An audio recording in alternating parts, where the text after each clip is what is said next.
এক রাতের টানা বৃষ্টিতে বর্ধমান জেলার আসানসোলের কল্যাণপুর হাউজিং কুমারপুর ব্রিজটিতে গাড়ুই নদীর জলের উচ্চতা অতিরিক্ত বেড়ে যাওয়াতে ব্রিজটি প্লাবিত হয়ে যায় এবং এক ব্যক্তি পরদিন সকালে, তার নাম চঞ্চল বিশ্বাস, তিনি শুভম পার্কে থাকেন, গাড়ি নিয়ে বাড়ি যাওয়ার পথে, যদিও তাকে সবাই মানা করছিলেন ওই পথ দিয়ে আসতে, তবু তিনি শোনেননি এবং গাড়ি শুদ্ধ তিনি ভেসে যান।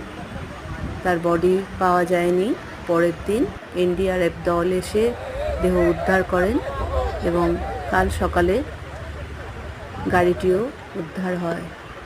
আমরা সবাই ওনার মৃত্যুতে শোকাহত।